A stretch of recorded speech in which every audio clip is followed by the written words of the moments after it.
Tapi yang saya tahu bahwa hati beliau itu sudah dibersihkan dengan air zam-zam pada saat waktu kecil itu kan. Kita ingat di waktu SD juga mungkin kita pernah menerima pelajaran itu.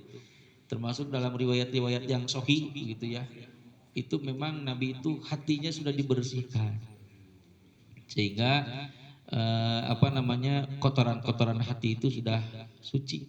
Makanya beliau itu para nabi itu maksum begitu. Jadi tapi kalau kesalahan mah pernah ada. Hanya kalau fitrahnya seperti manusia biasa Nabi itu gitu. Apa berkaitan dengan perasaannya dan seterusnya. Kesalahan misalnya ketika turunnya surat Abasa itu kan bermuka masam kepada Abdullah ibnu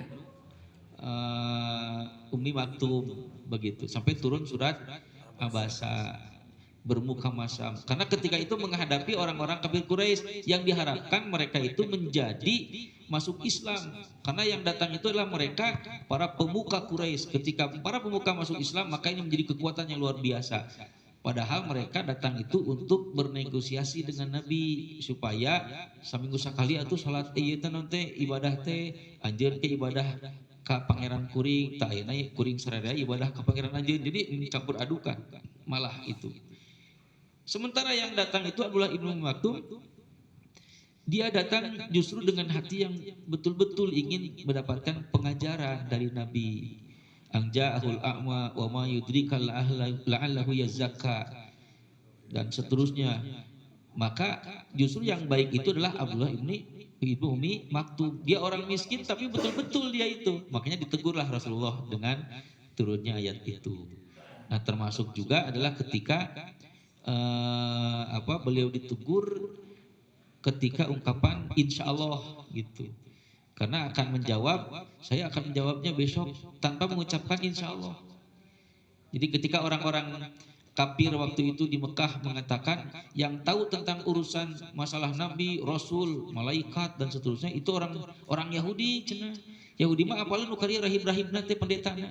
Urang tanyakeun nya ge jauh di Madinah, urang sungsi ka ditu datang we orang-orang kafir Quraisy teh ka orang-orang Yahudi di Madinah.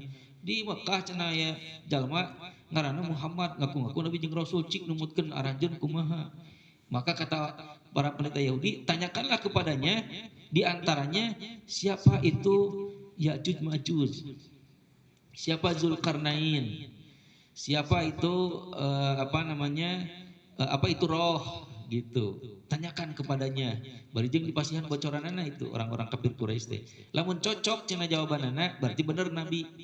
Tapi lamun teu cocok ngaku-ngaku hungkul cenah eta mah. Maka mereka pulang lagi. Setelah pulang kemudian menanyakan kepada Rasulullah apa yang disampaikan oleh pendeta Yahudi itu. Maka Rasul kan bukan ahli sejarah. Di mana apal Zulkarnain? Di mana Rasul apal ngeunaan Ya'juj Ma'juj? Ya. Kan Rasul bukan ahli sejarah, tidak bisa maca di Rasul kan umi gitu. Maka kemudian beliau itu meminta waktu. Saya akan menjawab besok. Tanpa mengucapkan insya Allah. Enjingna orang kafir datang. Muhammad lin ayeuna rek ngajawab teh. Karena tidak ada wahyu, maka kata Nabi teh isukan we deui cenah gitu.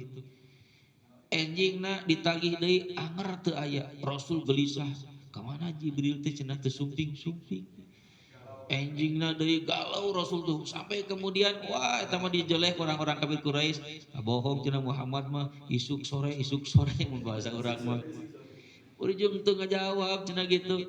Akhirnya kemudian beliau gelisah pada waktu itu. Dan akhirnya setelah kurang lebih 2 mingguan itu baru turun ayat itu.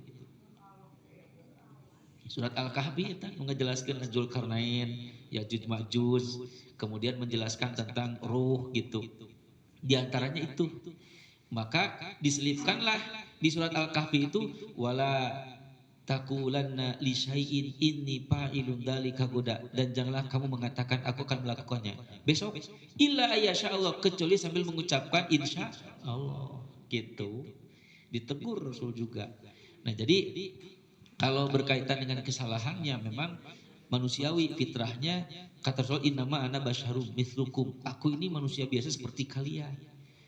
Akan tetapi memang beliau adalah diantara manusia yang paling baik akhlaknya karena memang sudah dicuci hatinya itu. Apakah ada riya? Wallahu a'lam bishawab. Saya tidak berani mengucapkannya karena tidak ada landasan. Belum saya tahu landasannya berkaitan dengan hal itu. Begitu. Takut salah nanti kalau tidak ada keterangan yang jelas. Barangkali itu saja. Mohon maaf atas segala kekurangan dan mohon maaf segala kesalahan. Apabila ada ditemukan kesalahan silahkan dikritik ataupun diluruskan saja. Demikian. Ada lagi? Cukup ya? Dicukupkan Pak. Terima kasih. Wassalamualaikum warahmatullahi wabarakatuh.